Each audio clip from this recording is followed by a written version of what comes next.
everyone, and welcome to another episode of Once Upon a Pots. Today we are talking all about date night at Disney. So kiss me.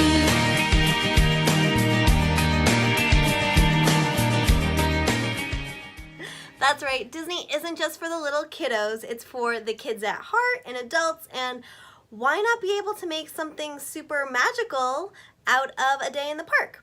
So here are my tips for how to turn a day at Disney into the perfect date.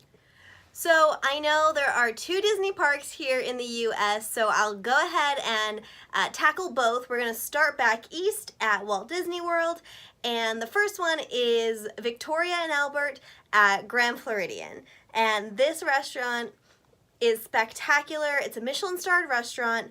I can remember stories from my parents about them going, and they actually had the chef's table. So you can ask for the chef's table. It's a table for 2 right in the kitchen, and you get a completely curated menu from the chef himself and his team. And yeah, it's an amazing experience. You get to dine and watch your food and the rest of the restaurant's food being prepared. It's a great little spot. Be sure to check it out. You can see some pictures on DisneyWorld.com and Disney Parks blog as well. So another great spot is in Epcot. You can actually travel the world with your significant other, boyfriend, girlfriend, whatever. Soon to be fiance sometimes tends to happen. Lots of proposals in Disney. Actually, if you were engaged in Disney, leave a comment below. I really want to hear about your Disney engagement story. It'll be really fun. So anyway, as you're going around the world in the World Showcase at Epcot, beautiful scenery in all the countries, but how romantic is a dinner in France, followed by a gondola ride in Italy and some wine tasting in Italy as well. I'm completely guilty that I am a sucker for the Prosecco flight inside of the Italian pavilion. It's gotten me into trouble a few times during my drinking around the world escapades, but it's really fun and a great date night. Another tip while you're down at the Walt Disney World Resort is head on over to Animal Kingdom, and seasonally they do night safaris, which is awesome. You get to experience the safari in a completely different light, literally, and see it all at night, or just about at dusk when the sun is setting and different animals are roaming. It's a really cool experience. Go ahead and cuddle up. I think they actually have blankets in the winter for you to bundle up, and you get to see beautiful sights. And of course, who can forget fireworks? I mean, nothing's more magical and romantic than fireworks, right? A great tip though is that if you don't want to have to go into the park, go to one of the Magic Kingdom resorts, which is Polynesian, Grand Floridian, or Contemporary, and you can watch the fireworks right from one of those resorts. Especially if you go over to Polynesian or Grand Floridian, you can watch it right from the beach. It's beautiful.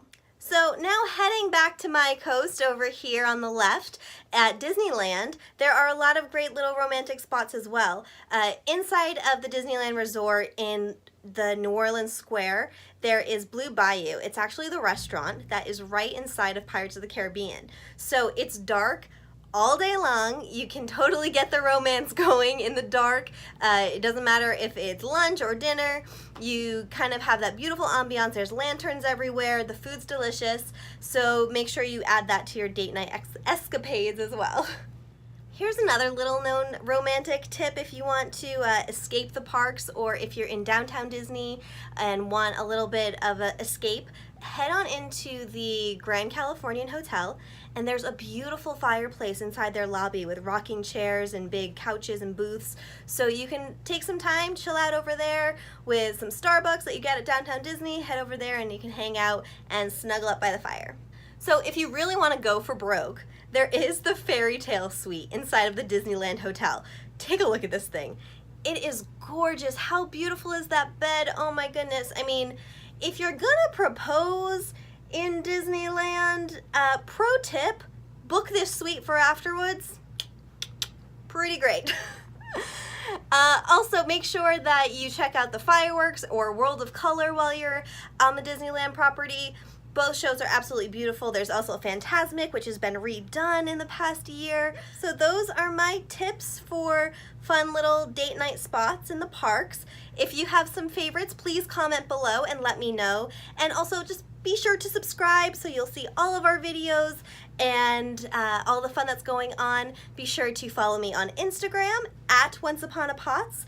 I'll be doing lots of live feeds and postings, and of course our Etsy shop is open, so you'll see everything that's going on over at Etsy, on Instagram as well. That's it for now, but I will sure be seeing you soon. Have a magical day, everyone. Bye.